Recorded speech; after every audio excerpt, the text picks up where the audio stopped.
Cosplayers and famous faces and voices were out in full force this weekend at the Cox Business Center for Oklahoma Comic-Con. One of the featured guests, Tom Kenny, the voice of SpongeBob SquarePants. I got to chat with Kenny. It's a FOX23 exclusive.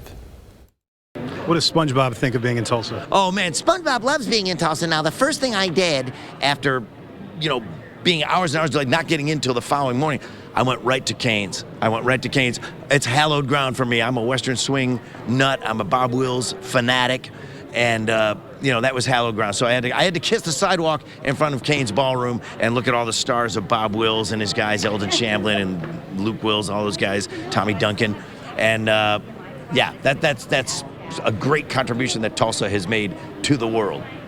I first became familiar with you on Mr. Show. Wow. Which is one of my favorite shows of all time.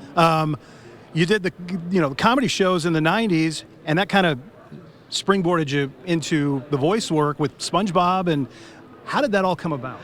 Yeah, it's been a weird ride. Like, I feel it's still a work in progress. I started out as a stand-up, then and a sketch comedian, then Mr. Show with Bob and David. Bob was Bob Odenkirk, David was David Cross, and my wife was on that show too, Jill Talley. So all this wacky connective tissue. She's Karen, the computer that's married to Plankton on SpongeBob, the character, but in real life she's married to me. But so it's all this craziness. And then right around in the 90s, I started auditioning for voiceovers and getting them, and I just fell in love with it. I was like, now why would people want to see this on camera? So I was like, the more I can stay off camera and be heard and not seen, probably the better for everybody. 25 years of SpongeBob. Could you have ever imagined?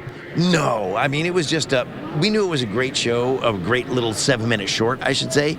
And then when that got picked up for a series, for a season, we were like, yes. And then another season, another season, another season. And now it's 25 years. We've never been out of production.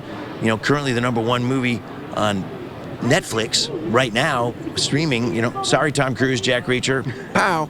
And, it's just this ride that keeps on going. SpongeBob's brought me to the Super Bowl as a commentator, just all these crazy places. And it's just a great adventure. The cast are wonderful people. The crew that make the show are wonderful people, and I'm able to do other stuff that's not SpongeBob. So it's not, creatively for me, it's just not all SpongeBob all the time. So my relationship with him, with SpongeBob, is super happy and functional.